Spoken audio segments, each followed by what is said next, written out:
өңірлік коммуникациялар қызметінің алаңында жаңа оқу жылына дайындық туралы баспасөз маслихаты өтеді. Добрый день, уважаемые коллеги! Мы начинаем нашу пресс-конференцию на тему подготовка к новому учебному году на площадке региональной службы коммуникации Восточно-Казахстанской области. Представлю наших спикеров. Ахылбек Алима Ахылбековна, заместитель руководителя управления образования Восточно-Казахстанской области. Лушакова Гульжас Уразовна, руководитель отдела опеки, попечительства и интернатных организаций. Касенова Альмира Нургазыгызы, руководитель отдела планирования и анализа. И Сейткумарова Алия Камзаевна, главный специалист отдела дошкольного общего среднего образования. Құрметті спикерлер, қош келдіңіз. Алима Ахылбекқызы, сөз кезегі өзіңізге.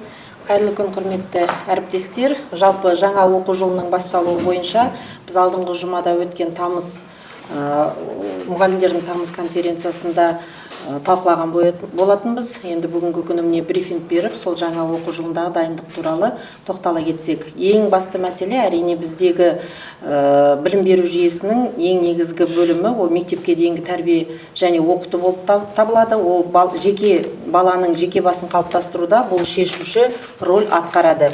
Бүгінгі күні біздің өңірімізде 212 балабақша, 176 шағын орталық жұмыс істейді. Бұл мемлекеттіктер, жеке инвесторлардың белсенді қатысуымен мемлекеттік тапсырыс тетігінің арқасында 2 жастан 6 жасқа дейінгі балаларды қамту деңгейі бүгінгі күні 99,2%-ке дейін өсті. Бұл өткен жылғы көрсеткіштен 0,5%-ке жоғары болып отыр. Жыл басынан бері 242 жаңа орын құрылды. Ол Өскемен қаласы мен Зайсан ауданында 182 орындық және балабақшалар ашылды. Сондай-ақ жұмыс істеп тұрған 6 орындық 4 балабақша мектепке дейінгі ұйымдар кеңейтілді. Жыл соңына дейін мектепке дейінгі ұйымдарда тағы да 1257 орын құру жоспарланып отыр. 1 тамыздан бастап мектепке дейінгі ұйымдарды жаңа оқу жылына жасақтау басталды. Балабақша Smart Nation ақпараттық жүйесінде 7615 бос орындар ашылды. 2025 жылдан өңірде мемлекеттік тапсырысты ваучерлік қаржыландыру жобасы іске асырыла бастады. 1 наурыздан бастап облыстық орталықтың мектепке дейінгі ұйымдары ваучерлік қаржыландыруға көшті, ал қарашадан бастап жобаға аудандарда қосылатынын болады. Мектепке дейінгі ұйымдарда бүгінгі күні 3770 педагог еңбек етеді. В системе среднего образования главная задача остается обеспечение качества образования. В новом учебном году в 347 школах области будут обучаться более 99 тысяч учащихся. Впервые за парты сядут 9729 первоклассников. Наряду с государственными организациями образования у нас функционирует 6 частных школ. В новом учебном году к работе приступят более 12 тысяч педагогов. Аттестацию в текущем году проходит 3968 педагогов. Стоит отметить, что в этом году впервые претенденты на категорию педагог-модератор и педагог-эксперт аттестуются через национальную платформу УСТАЗ. Социальная поддержка учащихся – еще одно важное направление. В 2025 году объем фонда всеобуча составил 7,1 миллиард тенге. Из них 948,5 миллион тенге направлено на приобретение школьной формы и обуви для более 20 тысяч детей. 7130 учащихся получили материальную помощь на общую сумму 329,6 миллион тенге в виде безналичных переводов на карты родителей. Организация школьного питания под постоянным контролем. В 327 школах будет организовано горячее питание, в 20 буфетные. Все ученики начальных классов и дети из социально уязвимых категорий получат питание бесплатно. В 2025 году на эти цели выделено 6,1 миллиард тенге. С 1 сентября будет внедрено обновленное меню, соответствующее стандартам Министерства здравоохранения.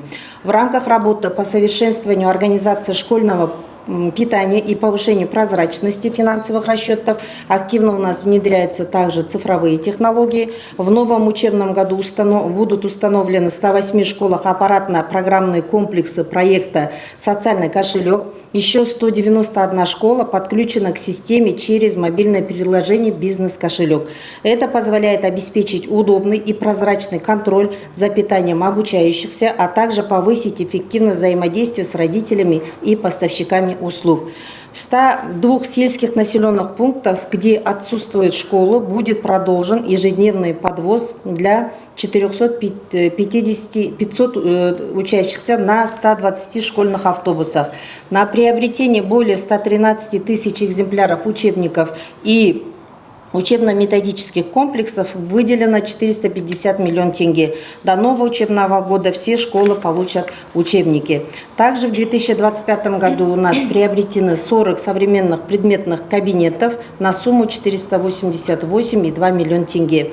Особое внимание уделяется цифровизации образования. Все 347 школ региона подключены к интернету. Все организации образования также оснащены системами видеонаблюдения. Создание комфортно-образовательной среды – один из приоритетов развития системы образования. По области в рамках национального проекта «Келешек мектептері» запланировано строительство 7 школ на 3000 мест. 6 школ уже введены в эксплуатацию. По одной школе в ближайшее время закончатся все процедуры по передаче зданий на баланс управления образованием. Также за счет фонда поддержки инфраструктуры образования построена у нас школа на 300 мест в городе Зайсан. Обучение начнется 1 сентября текущего года. С начала 2025 года ремонт 40 образовательных организаций области выделено 1,8 миллиард тенге, из них 745,7 миллион тенге на капитальный ремонт 2 школ. Дополнительно выделено 959,4 миллиона тенге на текущий ремонт для 52 учреждений. Таким образом, в 2025 году будет охвачено 92 учреждения на 2,7 миллиарда тенге. Из 347 школ области 100 школ подключены к центральному отоплению, 247 на автономном. Все 80 школ, использующие твердое и жидкое топливо, 100% заключили договоры на закуп топлива. Также тәрбие жұмысында енді биылғы оқу жылында біз адал азамат бірыңғай тәрбие бағдарламасы енгізілетін болады.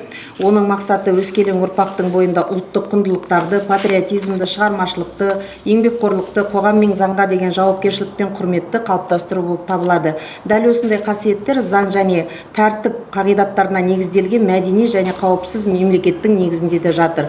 Сонымен бірге еңбекқорлық идеясын ілгерілетуге де ерекше назар аударылатын болады. Жастар табысқа жету талап пен жауапкершіліксіз мүмкін емес екенін түсінуі қажет. Соған байланысты Таза Қазақстан акциясы елдегі тәртіп әрбір азаматтың ойы мен іс-әрекеттеріндегі тәртіптен басталатын айқын көрсетеді. Осы жұмыс ары қарай да жалғасын табады. Сонымен бірге жаңа оқу жылында тәрбие жұмысы құқықтық сананы қалыптастыруға, мектеп пен отбасының ынтымақтастығын нығайтуға басты назар аудара отырып жүзеге асырылатын болады. Негізгі бағыттар Киева және Дос болайық буллингке қарсы бағдарламаларын іске асыру, ата-аналарды педагогикалық қолдау орталықтарын дамыту, қосымша біліммен оқушыларды қамту, құқық бұзушылықтардың буллинг және суицидтің алдын алуға, сондай-ақ оқушыларды психологиялық сүйемелдеуді күшейтуге ерекше назар аударылатын болады. По техническому и профессиональному образованию все вы знаете, что 2025 год президентом нашей страны объявлен годом рабочих профессий. Подготовку кадров у нас в регионе проводят 38 колледжей, из них 23 государственных, 15 частных. Обучаются более 19 тысяч студентов в колледжах. В этом году у нас в новом учебном году госзаказ увеличен на 7%, составляет 7130 мест. 27 августа полностью прием мы закончим. Из них 980 мест выделен на целевой государственный заказ. И также вы в курсе, что у нас по области тоже в рамках года рабочих профессий утвержден план мероприятий по проведению мероприятий. И также в колледжах у нас открываются новые специальности, ориентированные на реальные потребности рынка труда. На новые специальности у нас выделено 290 мест по государственному заказу. Это такие специальности, как беспилотная авиационная система, организация воздушных перевозок, логистика, эксплуатация водного транспорта, защита в чрезвычайных ситуациях и другие. И для эффективной подготовки кадров обеспечиваются необходимые условия, ведется обновление базы учебных заведений. Для этой цели из областного бюджета выделено 384 миллиона тенге на закуп оборудования для новых специальностей и 177,5 миллиона тенге на проведение ремонтных работ. Колледжи также у нас активно развивает партнерство с бизнесом. Сегодня в подготовке специалистов участвует у нас более 900 наших предприятий. По их заявкам обучаются более 2000 наших студентов. Из них уже выпущено 526, и они уже 88% из них уже трудоустроены. Также мы уже на прошлой неделе буквально подписали меморандум с предприятием Казцинк, то есть создали альянс колледжей из 16 колледжей нашего региона.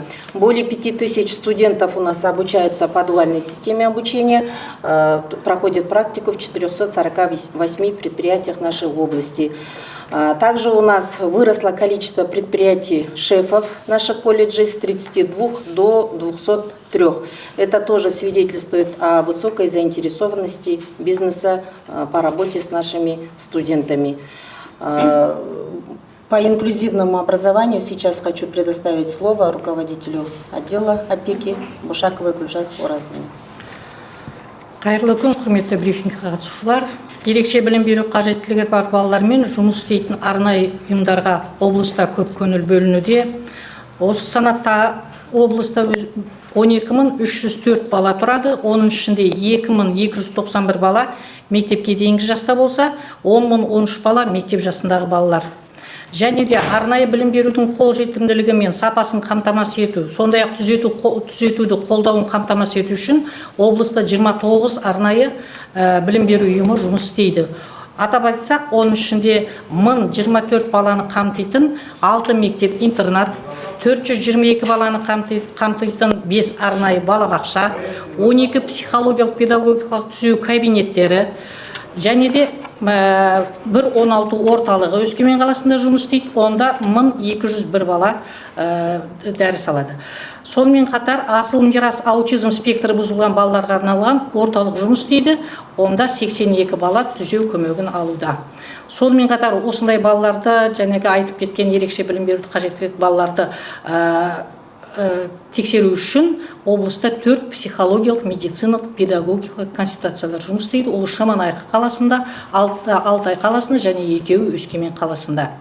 Сонымен қатар ерекше білім беру қажеттері бар балаларға психологиялық педагогикалық қолдауды көрсету үшін 57 мектепте және 3 балабақшада инклюзияны қолдау кабинеттері жұмыс істейді. Онда 1554 бала оқу үдерісінен қол үзбей көмек алады.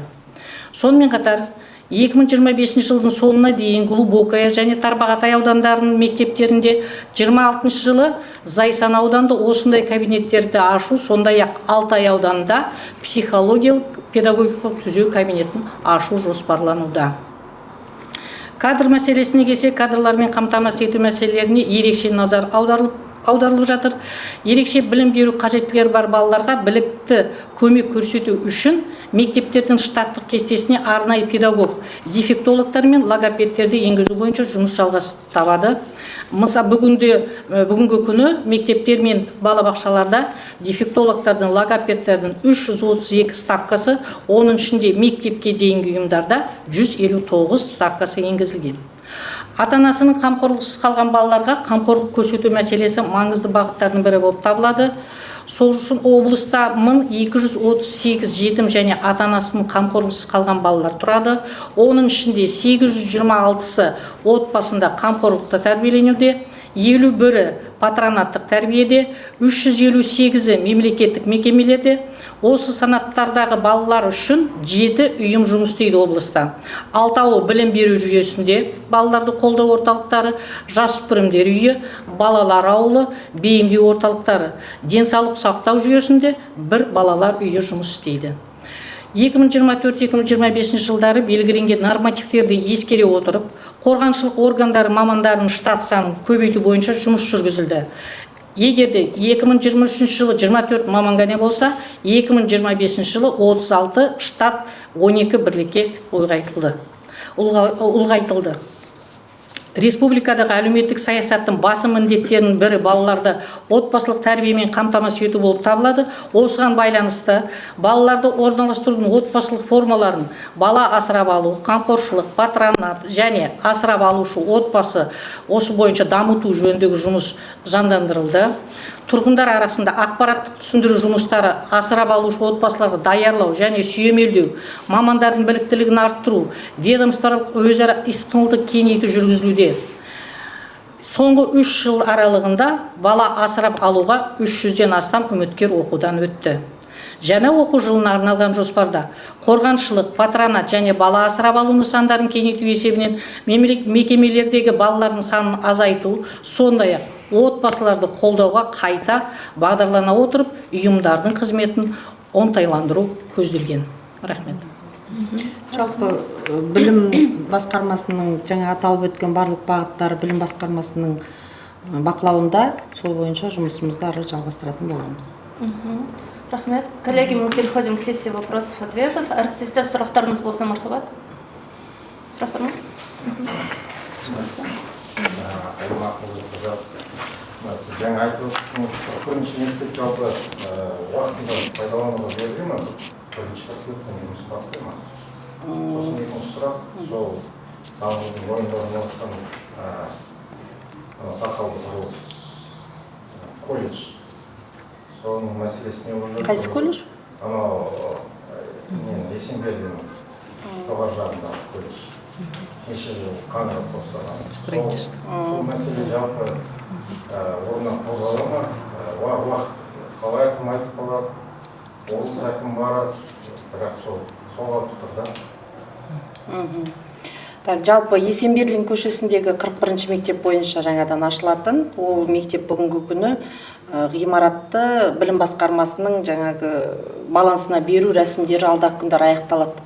Аяқталған жағдайда біз 1-ші қыркүйектен ол мектепке кіргізілетін болады. Бүгінгі күні мектепке қабылданатын мұғалімдер, оқушылар барлығы список жасалып, ол дайын тұр, ол мәселе. Бізге тек қана балансқа қабылдау қажет болып тұр. Қазір балансқа қабылдағаннан кейін біз ары қарай жұмысымызды жалғастыратын боламыз. Бірінде басталмай кірме қалуы мүмкін, оқушылар? Енді ол осы 1-2 күнде балансқа беріледі деген уже бізде бар. Анықтама бар сол бойынша. Екінші сұрағыңыз сол құрылыс басқармасына?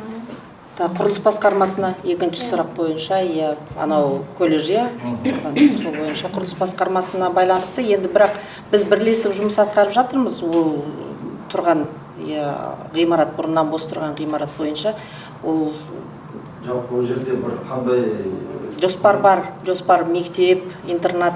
Енді оны қарастырып жатырмыз ғой акиматпен бірге. Өйткені мектеп, интернат салу немесе колледж ба бізге өзімізге облысқа қажетті. Сол мәселелер қазір қаралып жатыр. Қалай анық болады, сол ары қарай жұмыс жүретін болады. Рахмет. Коллеги, есть вопрос? Да, Роксана. Немножко на русском языке о образовании сказали, что есть несколько организаций, школ-интернатов и специальных детских садов. Можно немножко конкретнее денег по области 29 организаций? Какие инструменты? 29 организаций, где они? Да, 29 организаций, как я сказала, для обеспечения доступности и качества специального образования, а также коррекционной поддержки деткам с особыми образовательными потребностями, у нас в области функционирует 29 специальных организаций образования. Среди них 6 школ-интернатов с охватом 1024 ребенка, 5 специальных детских садов с охватом 422 ребенка. Одна вот специальная у нас детский сад, он находится в Катон-Карагайском районе у нас. Потом 12 кабинетов психолого-педагогической коррекции. У нас только планируется открытие теперь в районе Алтай. КППК открыть. Один реабилитационный центр у нас работает, функционирует в Усть-Каменогорске с охватом 201 ребенка. И центр для детей с расстройством аутического спектра «Асыл-Мирас», где, значит, поддержку получает 82 ребенка. Ну и также для того, чтобы обследовать детей и предоставить образовательный маршрут, у нас функционирует 4 психолога-медика педагогической консультации. ПМПК. Где они находятся? Она у нас находится в городе Шемонаиха, в городе Алтай и 2 у нас в городе Усть-Каменогорске. Спасибо. Әріптестер, осымен біздің баспасөз маслихатымыз өз мәресіне жетті. Назарларыңызға рахмет, сау болыңыздар.